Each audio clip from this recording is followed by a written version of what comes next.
From advertising to software as a service to data. Across all of our programs and clients, we've seen a 55 to 65% open rate.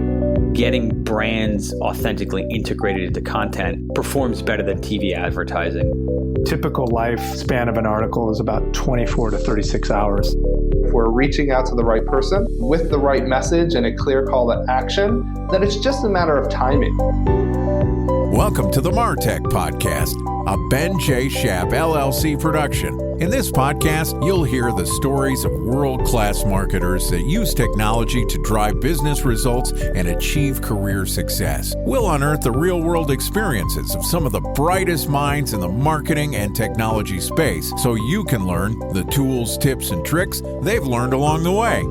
Now here's the host of the MarTech Podcast, Benjamin Shapiro. Welcome to Career Day on the MarTech Podcast. This podcast is sponsored by Knit. Knit enables businesses of all sizes to find audiences through audio ads on premium podcast content like CNN, Bleacher Report, and TMZ. They're a dynamic ad insertion platform that allows you to reach your audience by choosing which shows, geographies, and keywords you want to target with podcast ads. And since Knit is a self-service platform, there's no minimum order sizes to get started. I'm a Knit customer and I can vouch that it's an incredibly easy, cost-efficient, and effective way to market a product or a service. If you're interested in learning about the Knit platform, I will personally walk you through how to use their service and help you set up your first campaign. To book a podcast advertising strategy session with me, click the link in our show notes or head over to benjschaap.com/knit, that's KNIT, to book your podcast strategy session. So click the link in our show notes or head over to benjschaap.com/knit to leverage the power of podcasting and start building your audience today. Bringing podcast advertising to the people, that's Knit. Today, we're going to learn about the skills accumulated and lessons learned from a great marketer throughout the various stops on his career. Joining us for Career Day is an expert in an often overlooked part of driving growth, marketing operations. Jeff Shearer is an independent marketing consultant based in Seattle, Washington. And prior to branching out on his own, Jeff held in-house marketing roles at a variety of tech-driven companies, including Nintex and the Expedia Group. Here's our interview with marketing operations expert Jeff Shearer. Jeff, welcome to the MarTech Podcast. Thanks, Ben. Happy to be here. It's great to have you here, and I'm looking forward to hearing a little bit about the career path for a marketing operations expert. Let's just start off by talking a little bit about what do you consider to be marketing operations? That's the question of the decade, I suppose. Marketing operations is one of those terms that says a lot and also so little. When I think about marketing operations, I think a lot about automation, about technology, about process. The spirit of marketing operations, I think, is to be kind of the brains behind the marketing organization, to make sure that the team is making the right decisions and is doing them in the most efficient and proper ways. So that means really using technology in very strategic ways, building process around areas to help marketers that maybe are less technical or more creative work in a sophisticated marketing organization to drive growth, and being able to measure what's happening along the way and be able to give some insights to help forecast where the team is going and how they need to change direction to meet goals. So as marketing has grown with the advent of the internet and digital marketing, I don't know if it's taken over, but we're heading that direction. The plumbing that's required to get data from all of your ad platforms into a consolidated system and then to be consumable by a marketer, that's kind of how I think of marketing operations. It's that flow of data and understanding of not only what channels you're using, how they're performing, and then what actions you should take next. Talk to me a little bit about how did you get into marketing and where did you start focusing on the marketing operations side? Sure. So I went to school. I went to Western Washington University up in Bellingham, Washington for marketing. My canned phrase I use for this is that I was better at math than most of the business students, but I wasn't good enough at math for engineering. So I ended up in business. And I found it as a great home, actually. I liked the mix of creative and technical that business and particularly marketing provided. And I pretty quickly got interested in the digital aspects. And I was graduating right into a recession, but managed to get a job working in a rather unusual bit of work. I was working in social media, which was very cool and very interesting, and SEO and SEM. And we were doing it at a company called Sesame Communications, managing the social media presences of dentists and orthodontists across the United States. And I had hundreds of clients and great experience working in more of an agency setting, working for small business clients with some interesting space because the clients were obviously not necessarily the most tech savvy folks, but it was a very interesting way to kind of understand that client vendor relationship and start to learn some fundamentals of some of the more digital aspects of marketing. As they say now, all marketers are digital marketers. You might have marketers that are focused on non-digital aspects, but they're all still doing some elements that are digital. So I think that was a great first role for me. I eventually moved over to the corporate marketing side of that company. And that was kind of my first taste of more of a marketing operations and kind of a jack of all trades marketing manager sort of role, where instead of marketing on behalf of the clients, I was marketing to help the organization find more clients. So a couple of things that stick out to me at the early phase of your career.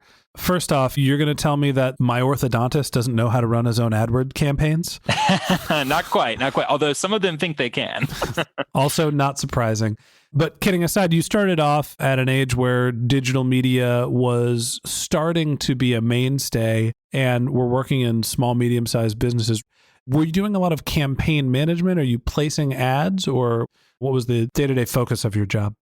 So when I was working on the agency side of the business, we were definitely doing some advertising, but most of it was restricted to big platforms like Google AdWords. I mean, this was back when Facebook was only just kind of getting going, and we were still building MySpace accounts for some of these doctors. So that kind of helps date where this was happening. So we were definitely doing ad placement, but it was more around Google AdWords, just knowing that it's a lot of local business search, maps being very important, local business listings being very important, and social media, obviously building out those presences, help using those from an SEO perspective, helping getting regular content out to the patients and building these little communities for these doctors that stay in touch. Very, very important for an orthodontist who's constantly turning over patients to have that kind of patient base coming in for referrals from other doctors or referrals from other patients. So you're learning a lot about local marketing, performance marketing, sort of that math-centric background that you had coming out of college was useful. And then you mentioned that you moved into kind of an online communications role. Tell me a little bit about what the shift was there. So there was an internal opening at the organization for kind of a brand manager, marketing manager sort of role. Small marketing team, companies, a couple hundred people. So not a massive team, but an opportunity to get more into the other aspects of marketing, demand generation, email marketing, website management, content development, those sorts of things, and working with a little bit higher stakes than just a small business setting.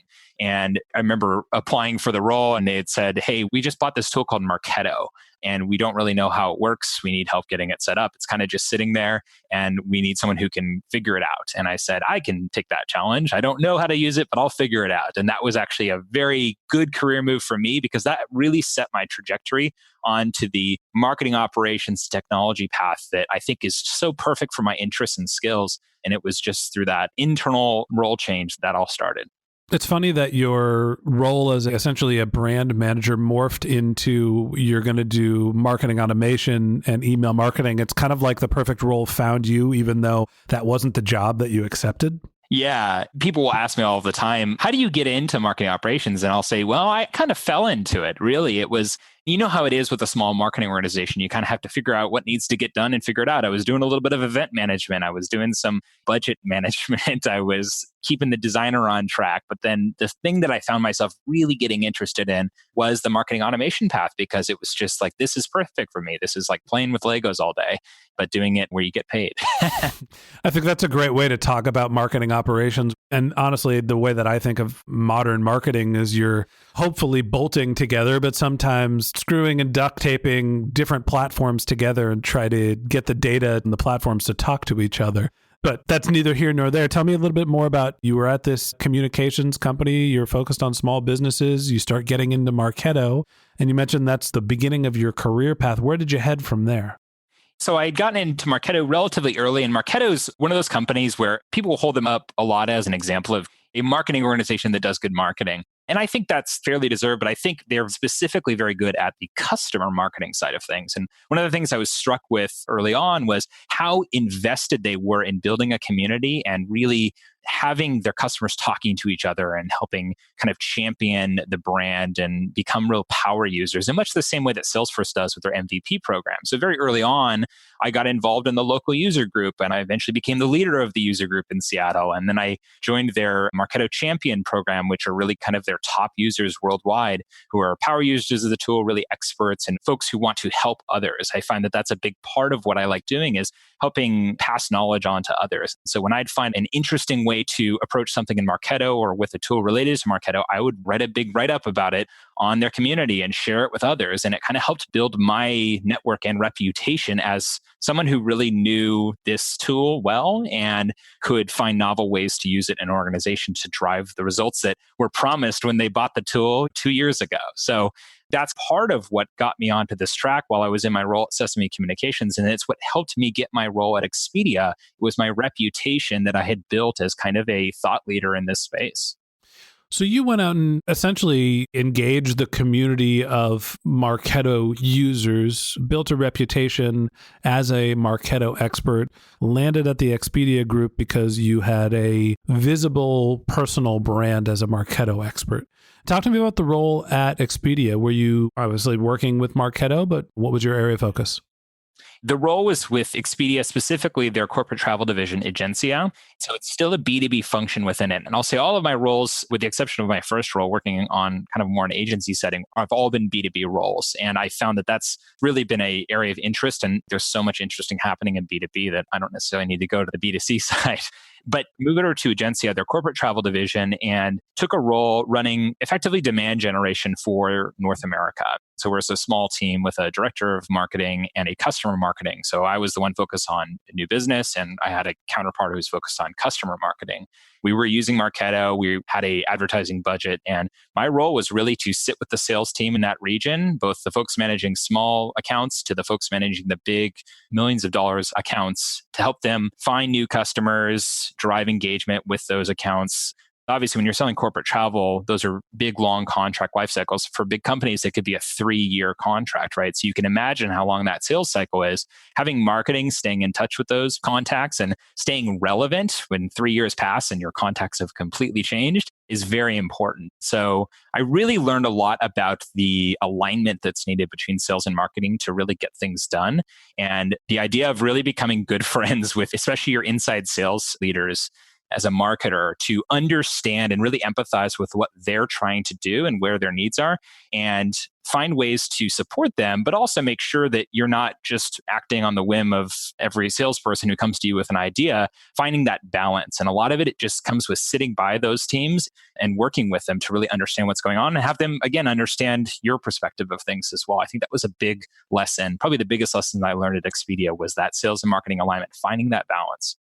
What's interesting to me is that your previous role at Sesame Communications, when you become a Marketo expert and you're investing in the community, I think of Marketo as a retention and engagement tool, right? Where you have already acquired a lead or a customer and you're using Marketo to stay engaged with them. But your next role was really about customer acquisition. Tell me a little bit about some of the channels that you were using to acquire the customers to get into the Marketo communication funnels that you're building. So as a B2B organization, we're using the typical channels that you might imagine. Online advertising, obviously organic search coming in, very important as well.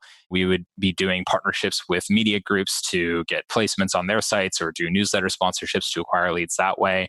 And obviously working with the sales teams on any sort of accounts that they're developing to help find new leads through technology like a inside view where you're enriching or you're adding contacts to the account. So we're doing a bit of everything. So my role was actually acquisition marketing manager. So I did own that ad budget. We had an agency that was supporting us, but making sure that we're spending responsibly and our ads are driving the right performance in terms of leads. But ultimately, getting them into the door is just part of the process.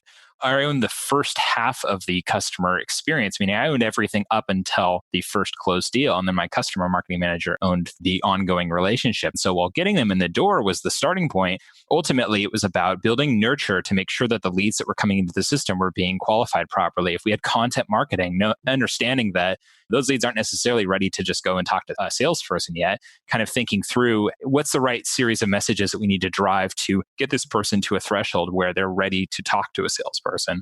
And then also having a way to say, hey, salesperson has passed something back to us. What can we do to re-engage this lead so that they're better qualified the next time they come around? And then, of course, measuring things along the way to be able to say, hey, of the closed deals we had, how did our marketing activities impact that along the way?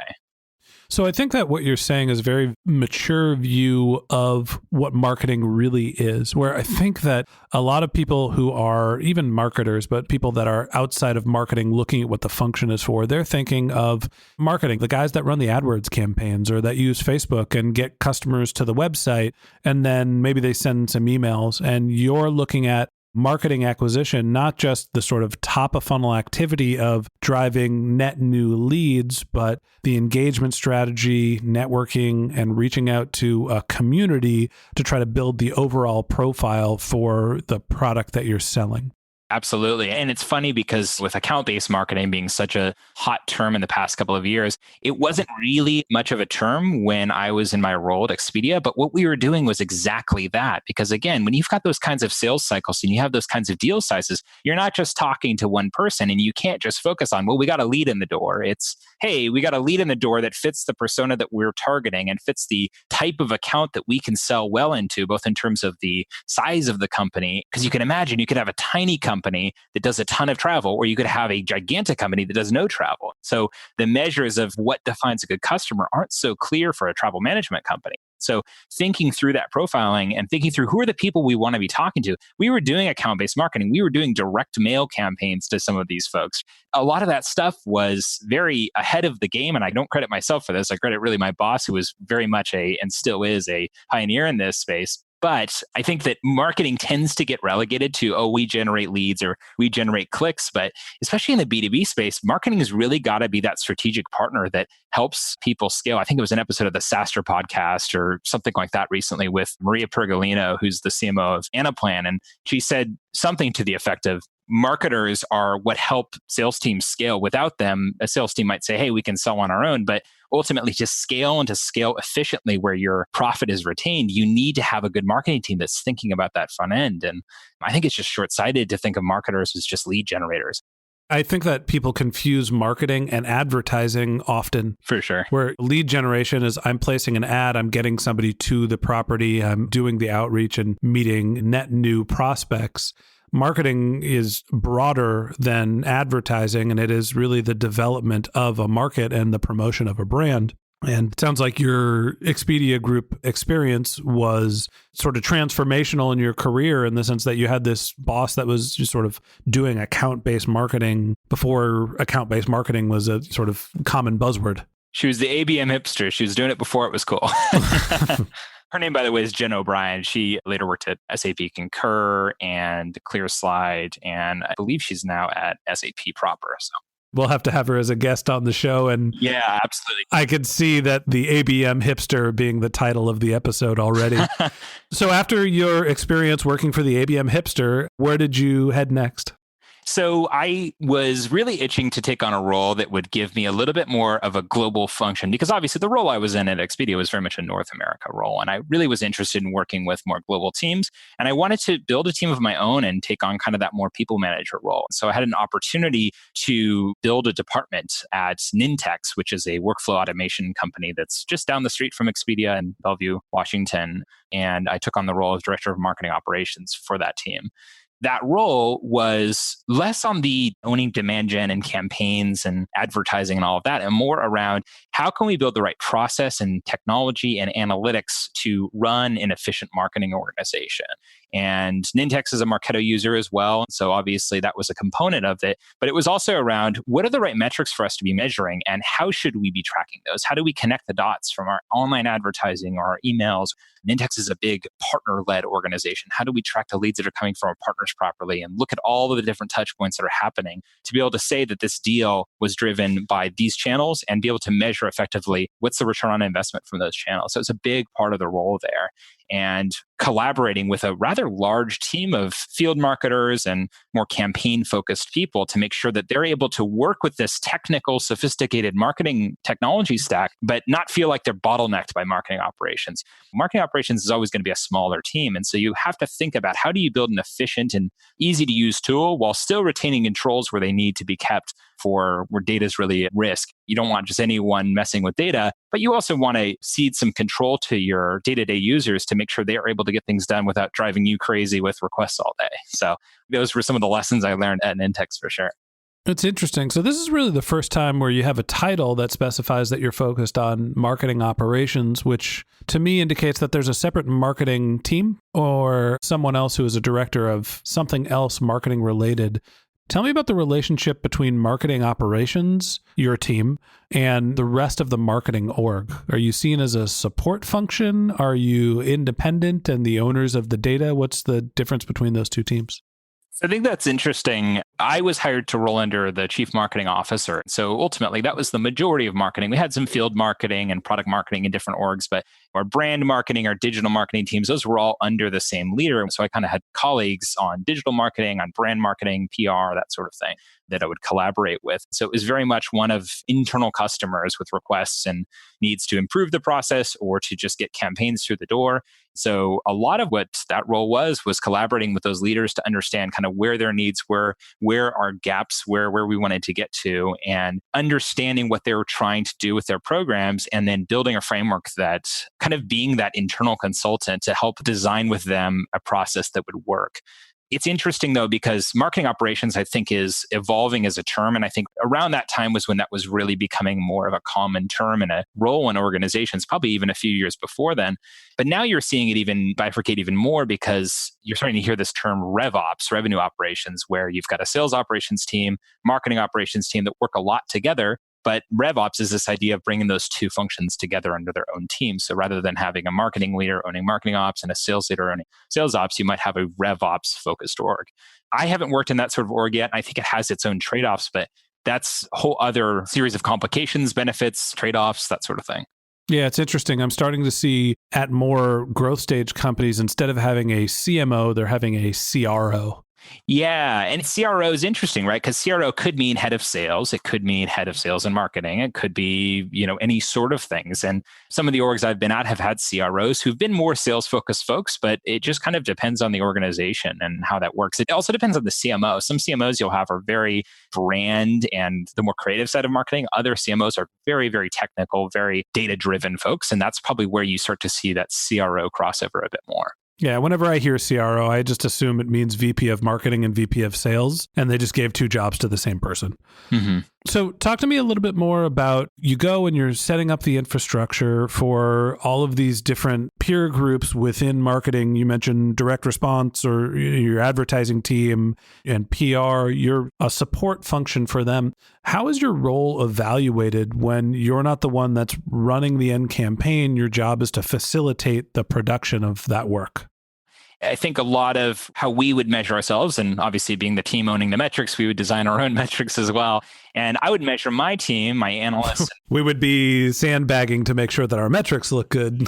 Right, exactly. You get to mess with the numbers a little bit there. No, but my team, my analysts and my marketing automation specialists, we would focus a lot on efficiency metrics like, hey, how quickly are we turning around tickets from others? So that's a fairly simple, like more of a project management sort of focus metric, where we'd start to say, hey, are we getting lists uploaded in a timely manner? What's the kind of degree of error we have with data coming in? How quickly are we responding when someone needs to get a campaign out the door? So that'd be one way of measuring it, just in terms of how well are we supporting the other teams. Operational efficiency, really? Yeah, exactly. We'd also have project milestones of, hey, we want to get this particular tool put in place, or we want to get this particular process in place. And by completing those by those milestones, that would be a measure of success. But we would also share in the responsibility of ultimately meeting the number, because demand generation can bring in 100 leads, but if those leads aren't scored and tracked properly along the way, that's not going to result in a high degree of sales acceptance or qualification down the line. So ultimately, I've always viewed demand generation metrics as a shared responsibility of marketing ops and a demand gen team, because we cannot exist without the other. I can build the best system in the world, but without campaigns to run through it, it's not going to do anything. And vice versa, a demand gen manager can spend all their days spinning up creative campaigns, but if they don't have the tools to execute it, it won't drive a meaningful impact. It's interesting because in this role of marketing operations, I think that there's two ways that you can look at this. Our job is to create the system, the plumbing, the infrastructure, the architecture, and we shouldn't be held accountable for what the business results are, because they're all the operating teams that are running the campaigns and leveraging our platform. So all that matters is they can do what they want to seamlessly and efficiently. Or the flip side, we're responsible for everything, because the campaigns that are going to be run are important, but all of them are run through our infrastructure, and it's our job to make sure that that's seamless and effective. See, I think you're hitting on a good point, which I think is the other half of marketing operations, where building a process is great, but I mentioned marketing ops should be the brains behind the operation. And I mean that in terms of helping advise what's working and what's not, and guide what needs to be done to meet the number. And we're so close to the number that analyzing it and saying, hey, this is working or this is not working, and then partnering with the demand gen or the partner marketing teams to course correct is a big part of it. And if we don't communicate that, they're not necessarily going to make that change themselves. So I think it's easy for a marketing operations role to look at their role as purely owning technology and process, but really they're supposed to be a big part of the advice on what to do next. And to assume that a demand gen marketer or some other marketing organization is that close to the numbers is probably doing them a disservice. I think marketing ops builds the systems to analyze, but should also, there's a reason why I had analysts on my team, because we were the partners to help build out the QBR slides and make sure everyone's using the right metrics, because we're the ones that knew the data the best. So I think that's the other half of marketing, is establishing that analytics prowess too. Yeah, I think that you brought up that you had analysts on your team. And to me, marketing operations is not just creating the infrastructure, architecture, 10 different ways to name it, but also being able to understand and interpret what data is coming in, so the end operator of a specific channel can decide what their strategy is. Exactly. Eventually, you move on from Nintex and you're independent. Tell me about the reason for going out on your own, and tell me about what you do today. So I was looking to make a change. I was at Nintex for about 4 years and was looking to try something new. I'd always been interested in the consulting path. I mentioned earlier, a big passion for me is in teaching others and helping others excel in this space. And I saw consulting as kind of an interesting path to flex those muscles and to start to impact other organizations outside of my own. I'd always kind of been a pro bono consultant, so to speak, when someone wanted to jump on a call and talk through things. But I was really interested in this idea of kind of building out a business, knowing I had a good reputation, knowing I had a great network. How can I build a book of business this way and kind of try this as a side project? Really, it started out as taking a break before my next plan, but I've actually been doing it for the past 6 or 7 months now, and it's been really rewarding so far. So most of the work that I'm pursuing now is still very much marketing operations technology work. I'd say I do a mix of taking a look at people's technology stack, looking at what works, what isn't, where there's overlap that maybe is desired or undesired, helping them understand their processes, their lead life cycles, their scoring models, and saying, is this working right? Is this passing leads properly? And how do we talk to sales to make sure that we have alignment around this? And then taking a look at the actual systems they're using to execute their business, looking at their process for nurture marketing or for contact management, things like consent programs, things like that for GDPR or Canadian anti-spam, and building those processes so that these companies can kind of walk away with a pre-built program that they can then use right out of the gate without necessarily having an in-house marketing operations expert. As you look back on your career, going from a demand gen role into your role sort of doing pre-ABM, ABM for Expedia, and then getting into true marketing operations role for Nintex, now being independent, what advice do you have for people that are interested in a career in marketing operations, and what are some of the resources that you'd guide them to help get them educated? Ben, I love this question because it's really the question I get asked most is how did you get into this? And what advice would you give to me to get into this? And the tough thing is that the answer is a little bit complicated. When you hear about my path, it seems designed, but of course it wasn't. And part of the reason I'm even in this is because I sort of fell into a role I wasn't really qualified for, but took a chance on. And I think that would be a big part of my advice for folks who want to get into this is you start in some sort of a marketing function, whether it's a marketing coordinator sort of role or working in an agency, working in some sort of digital space, because marketing operations and technology touches all of that. And building some subject matter expertise with the tools you're using can start to make you stand out as an expert in the space and help you get those deeper and deeper technology roles. I think that's a big part of it, right? Is finding kind of those pieces of technology and really going very deep on them. Nowadays, while I still have a lot of expertise on the Marketo side, I'm not using it as much directly as I used to. And I think that's the role of my team to help develop them to become better at those sorts of things. But I think starting out, going very deep, I don't know if you ever heard of this notion of the T-shaped marketer, but the idea of, hey, there's all these different areas you can get into in marketing, but ideally you go deep in a couple of those, at least starting out to really build some expertise. And then you start picking out some new areas along the top of the T to go deeper on as you grow in your career. And I think that's a good model for young marketers or folks who are looking to switch into the marketing space to think about as they go down this path. As far as resources online, unfortunately, like learning Marketo and specific tools is actually a little bit tricky because a lot of these tools are kind of these walled gardens. They're these closed off ecosystems that you can't just get a trial account on. But there's ways, right? There's programs, and I think the universities are starting to get better at this. There's online boot camps, obviously. You could also just start with something like a Salesforce because everyone's using Salesforce and you can actually get a free developer account to Salesforce just as a test space. So that's a great place to start to kind of get a sense for how these systems interplay with each other and kind of run with it from there. Yeah, I think one of the things that occurs to me is, well, Marketo might be an expensive tool and a walled garden. There's a whole host of other tools that are in the marketing automation space where you can learn about the different features and use cases at a more accessible price point. So for people that are interested in this space, I think that there are tools that are not necessarily enterprise level that will allow you to understand the underlying principles. One of the things that occurs to me about your career, Jeff, is that you have actively gone and engaged community and sought to help educate people, and that's done nothing but help boost your career. And so I think that, like with everything else, what you put in is what you get out. And I think that your efforts to invest in your career have paid out, and that's a great example of being generous with your time and your effort and how it pays off in the end. Absolutely. I think giving back and finding ways to teach others only helps you learn more along the way. That's been one of the biggest lessons in my career so far. So you're right on for highlighting it. Well, I appreciate you being generous with your time and joining us on our show and talking to us about marketing operations. And that wraps up this episode of the MarTech Podcast. Thanks to Jeff Shearer for joining us. If you'd like to learn more about Jeff, you can click on the link in our show notes to see his bio or visit his website, which is jeffrshearer.com, jeffrshearer.com. A special thanks to Knit for sponsoring this podcast. If you're interested in learning about podcast advertising to grow your audience, click the link in our show notes and I'll personally walk you through your initial test campaign setup. You can also visit benjshap.com/knit, that's KNIT, to book your 30-minute podcast advertising strategy session with me. If you're a subscriber to the MarTech Podcast, we just want to take a minute to say thank you for being a member of our community. You can always reach out to us on social media. My handle is BenJShap, BenJShap, and you can find me on LinkedIn and on Twitter.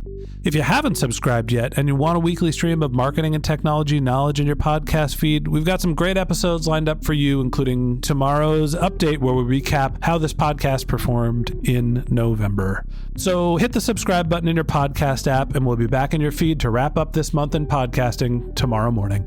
Okay, that's it for today, but until next time, my advice is to just focus on keeping your customers happy.